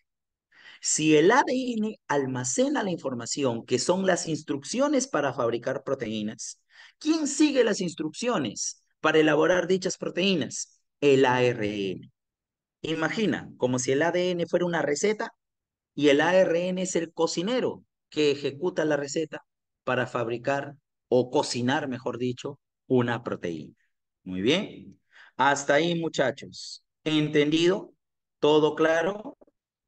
¿Alguien ha comentado un robot? No sé qué me habrá querido decir ahí. Mejor no pregunto. ¿Todo claro? ¿Sí? Todo claro. Muy bien. Todo claro. Ok. Listo. Ya. Todavía nos queda unos minutos. Todavía vamos a aprovechar hasta el último segundo. Así como Francisco Bolognesi hasta quemar el último cartucho. Bien, vamos a continuar por acá entonces, profesor. Las preguntas, ¿cierto? Ya, vamos a avanzar. Dice, según el modelo de la doble hélice propuesto por Watson y Crick, vamos a tener lo siguiente. En una célula eucariota, en su núcleo, vamos a encontrar a quién? Al ADN. ¿Y este ADN cómo se llama? Enrollado. ADN enrollado. Muy bien. Pero para poder entender mejor la estructura del ADN, mira lo que voy a hacer acá. Primero, características del ADN. El ADN es una doble hélice gigante, larga y delgada, que presenta giro ¿en qué sentido? A la derecha. El ADN gira a la derecha, no te olvides. Y hay algunas características en cuanto a las medidas. Profesor, pero ¿qué pasa si yo a este ADN lo desenrollo en un sector nada más, en un sector? Al desenrollarlo en un sector, yo voy a tener esto. Voy a tener dos cadenas de ADN frente a frente y las voy a analizar una por una. A ver, díganme ustedes cómo se llama, perdón, cómo se llama esta molécula. ¿Te acuerdas? Base nitrogenada, pentosa, ácido fosfórico, todo se llama Nucleótido. Todo es el nucleótido. El cuadradito que tiene la letra A es la base nitrogenada. El hexágono o el pentágono, perdón, el pentágono viene a ser la pentosa y la bolita anaranjada es el ácido fosfórico. Por lo tanto, ¿se trata de qué? De un nucleótido. Ahora escúchame. Ahí están sus elementos, mira, ácido fosfórico, base nitrogenada y desoxirribosa. Ese nucleótido se va a unir con otro y con otro nucleótido. ¿A través de qué enlace? Hazme recordar el enlace que une los nucleótidos. ¿Cómo se llama el enlace que une los nucleótidos? Muy bien, el enlace fosfodiéster. Entonces aquí es donde aparece, mira, ve, el enlace fosfodiéster. Y de esa manera he construido una cadena de ADN en sentido 5A, 5A3. He construido una cadena de ADN en sentido 5A3. Profesor, ¿y qué pasa al otro lado? Mírame, al otro lado voy a construir una nueva cadena. Pero mira cómo se construye esa cadena. Mira, estos nucleótidos, si te das cuenta, están de cabeza, ¿sí o no? Están con la bolita o con el ácido fosfórico hacia abajo. ¿Eso qué quiere decir? Que su construcción se da en sentidos opuestos y ahí aparecen los enlaces fosfodiéster. Entonces, ¿a qué conclusión llegamos acá? Que una cadena se construye en sentido 5A3 hacia abajo y la otra cadena en sentido 5A3 hacia arriba. O como dices tú, 5-3 y 3-5 para que no te hagas problemas. ¿Ok? Bien, entonces tengo mis dos cadenas de ADN. ¿Esto qué me indica? Que el ADN es antiparalelo porque las cadenas tienen sentido de construcción opuestos. Pero no te olvides que acá hay dos columnas o dos cadenas de cadenas son complementarias. Y esa complementariedad de bases es según las leyes de Chargaff. ¿Qué nos dijo Chargaff? A través de experimentos, se dio cuenta que la cantidad de bases púricas es muy similar a la cantidad de bases pirimídicas, 50-50. Es muy similar. Entonces, ¿el que dijo? Si yo tengo 50% de bases púricas, voy a tener 50% de bases pirimídicas en el ADN.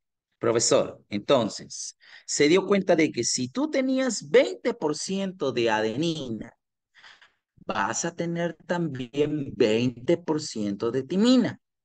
En cambio, si tienes 30% de guanina, también vas a tener 30% de citosina. De tal manera que adenina más guanina, ¿cuánto te suma? 20 y 30, 50. Citosina más timina, ¿cuánto te suma? 30 y 20, también 50. ¿Ok? Bien. Entonces, de esto deducimos las leyes de Chargaff, que la adenina se une con la timina y la guanina se une con la citosina. Adenina y timina con dos puentes de hidrógeno y guanina y citosina con tres puentes de hidrógeno. Profe, la guanina, ¿dónde la encontramos? La guanina se encuentra como molécula en el GTP, en la guanosina trifosfato. Muy bien, guanosina trifosfato, GTP. Ahora, profesor, entonces, en base a esta relación, tú tienes una mnemotecnia.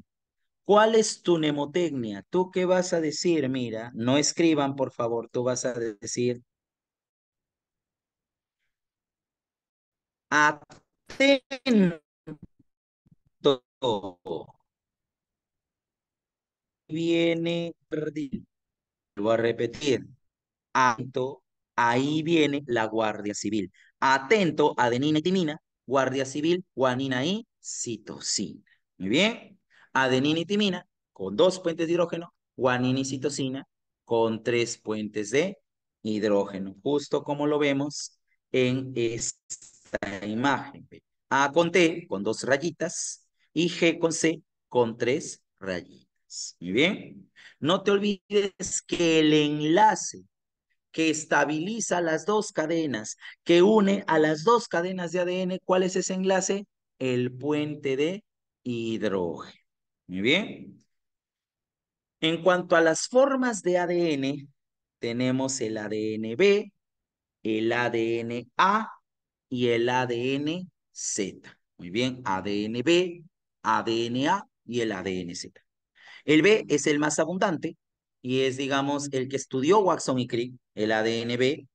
La forma A es un ADN más ancho, el cual se encuentra en una solución de sodio y potasio, por eso es que se vuelve más ancho. Y el más delgado de todos y el que tiene sentido de giro es el ADN. Si gira a la derecha, cualquier molécula de ADN, el ADN Z lo hace al contrario, gira a la izquierda y es el más delgado de los tres. Y eso sería lo referido a qué? Al ADN, a los ácidos nucleicos, ¿ya? También aquí hay del ARN, pero tenemos que hacer la práctica y a las justas estamos con el tiempo. A ver, voy a, voy a presentar la práctica, a ver, para al menos si logramos resolver unas cuantas, ¿ok? ¿Hasta ahí alguna pregunta o duda de su parte, chicos? Oli, ¿alguna duda o pregunta? Hola, jóvenes. Todo bien, ya, todo claro. A ver, vamos a compartir por acá. Bien, la pregunta número 1 dice, al revisar sus apuntes, sí, está bien, Catherine, eso es. Al revisar sus apuntes sobre biomoléculas orgánicas que Marcelo tenía, se dio cuenta que había un párrafo sobre la importancia biológica de las proteínas y se puso a leer encontrando algunos enunciados que eran correctos o no. Ayuda a Marcelo a encontrar solo los enunciados correctos. Ojo a esto, solo los enunciados correctos. Muy bien. Por acá me dicen la alternativa C. A ver, la ovoalbúmina. Ojo, te piden solo los enunciados correctos referentes a la importancia inmunológica y de transporte proteica, no en general, solo importancia inmunológica y de transporte. A ver, mira lo que dice por acá. La ovoalbúmina de la clara de huevo almacena nutrientes, eso no es importancia inmunológica ni de transporte. En los pelos, plumas, uñas de animales encontramos la queratina, eso es estructural, no es inmunológica ni de transporte. Los gases como el oxígeno llegan a las células por intermedio de una macromolécula de estructura cuaternaria. Sí, ahí sí hablamos de función de transporte. Ahí hablamos de la hemoglobina. A Gladys le pusieron la vacuna contra el tétano, función inmunológica, porque te inyectan ¿qué cosa? Te inyectan algún tipo de estimulante del sistema inmune para que produzcas ¿qué cosa? Anticuerpos. Muy bien, o te inyectan el anticuerpo mismo. La sacarasa interviene en la degradación del azúcar de caña, esa es importancia enzimática. Entonces, la respuesta acá es la alternativa E, 3 y 4. Muy bien, solamente importancia inmunológica y de transporte. 3 y 4, alternativa E. Uy, ya está marcada ya. Bueno, para ayudarte un poco, dice. Las enzimas nucleotidasas procedentes del jugo intestinal degradan los monómeros estructurales de los ácidos nucleicos. Entonces, de acuerdo a esto, se liberarán componentes como los cuales son de tipo púricas y también a la cual le falta un oxígeno en el carbono 2. Eso sí te lo he explicado. Dice, las enzimas nucleotidasas degradan los monómeros de los ácidos nucleicos. De acuerdo a esto, se liberarán componentes, los cuales son del tipo púricas. ¿Quiénes son de tipo púricas? Las bases nitrogenadas de guanina. Las de adenina también son púricas, sí, pero te dice que le falta un oxígeno en el carbono 2. Ahí hablamos de la desoxirribosa. Por eso la respuesta es la alternativa D. ¿Ok? La pentosa cuyo carbono 2 carece de oxígeno es la desoxirribosa. Pregunta número 3. A ver. Carla discute sobre las características, propiedades y actividades biológicas de las enzimas, ¿ok? Sosteniendo ambos los siguientes argumentos. Te piden, según lo aprendido con tu vasta experiencia y preparación, un mensaje subliminal ahí, ¿Cuántas aseveraciones erróneas de Carla y César habrían y cuáles serían respectivas? Muy bien, te piden aseveraciones erróneas. A ver, Carla dice, las enzimas son biocatalizadores debido a que aceleran las reacciones bioquímicas, reduciendo el tiempo que demora la reacción. Verdadero. Disminuyen también la energía de activación. César, todas las enzimas son proteínas, pero no todas las proteínas son enzimas. También verdadero. Es correcto. Carla, las enzimas tienen especificidad, pero no están sometidas a desnaturalización. Falso. Recuerda que las enzimas son proteínas y sí se desnaturalizan. Muy bien, sí se desnaturalizan. César, de todos los pasos de la actividad enzimática, el segundo paso es la liberación de productos. Falso. Acuérdate, reconocimiento, acoplamiento. ¿Te acordaste de eso? Entonces, el segundo paso no es la liberación de productos. Respuesta 3 es la que se equivoca Carla y 4 es la que se equivoca César. Respuesta alternativa C. Uy, esta pregunta de acá está chévere. Mírame. Se tiene una secuencia de nucleótidos de 3 a 5. Ya te dan toda esa secuencia. Se pide hallar lo siguiente. La secuencia de la hebra complementaria. Esta secuencia complementaria, ojo aquí, esta secuencia complementaria debe ir en sentido contrario. Si el molde original va de 3 a 5, entonces nuestra respuesta, ¿cómo sería? Nuestra respuesta sería de 5 a 3. Muy bien, de 5 a 3. Te dice, la secuencia de la hebra complementaria, aquí está. Todo eso está resuelto. El número de bases pirimídicas está marcado con amarillo. El número de bases pirimídicas. ¿Cuántas hay? 1, 2, 3, 4, 5, 6, 7 y 8. El número de enlaces puentes de hidrógeno de la doble hebra, mira. Tenemos en total 16 pares de bases nitrogenadas. Esos pares de bases nitrogenadas van a tener enlaces puentes de hidrógeno entre sí. Algunos 2, otros 3. ¿Cuántos habrían en total, muchachos? Tendrías que contarlos, ¿no? Acá va a haber 2, acá hay 2 más, 4, 6, 8, 10, pero acá hay 3. Acá hay 2 más, perdón, 3 más, 6 más 8, 14, 17. Voy poniendo números de frente, 3, 20, 23, 26, 29, 32, creo que se pasó, 34, 36, 38, 41. Sí. Entonces, esta pregunta no tiene respuesta. ¿Por qué no tiene respuesta? Porque te pide el número de enlaces puentes de hidrógeno. En total hemos contado 41, ¿ok? Pero si corregimos la alternativa C, que es la respuesta más próxima, aquí colóquenle 41 y la pregunta está resuelta. No hay ningún problema, muchachos. Se corrige. Muy bien. Ahora te dice el número de enlaces fosfodiéster allá en la hebra complementaria. Si son 16 nucleótidos, si los cuentas cada letrita, son 16. ¿Cuántos enlaces hay entre 16 moléculas? Hay 15 enlaces. Y el número de enlaces fosfoéster en la doble hebra, o sea, en toda la cadena, si hay un enlace fosfodiéster, también hay un enlace fosfoéster.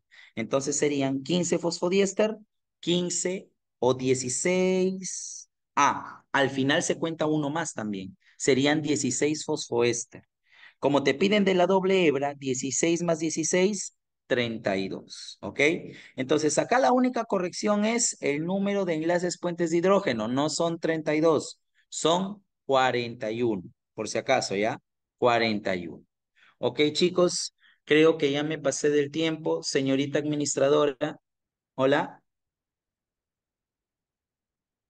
hola. A ver, claves. Dicto claves, no hay problema, dicto claves. ¿Ok? Pregunta número 4 es la C, con la ligera corrección que les dije. Número 5, alternativa C, ¿ok? 5C, no escriban en el chat, por favor. Ahí voy a ir dejando las claves escritas. 16, perdón, me pasé a la 16 yo. 6 dedo, ¿ok? 6 dedo. 7, la 7 sale casa. Repito, 7 casa. La 8 dedo, ¿ok? 8 dedo. La 9 enano, enano. La 10, la 10 beso. Muy bien, beso. La 10. 11, pregunta número 11, avión. 11, avión. Pregunta número 12, dedo. Pregunta número 12, dedo. Pregunta número 13, ok, pregunta número 13, casa. Pregunta número 13, casa. Pregunta número 14, beso. 14, beso. Pregunta número 15, 15, casa.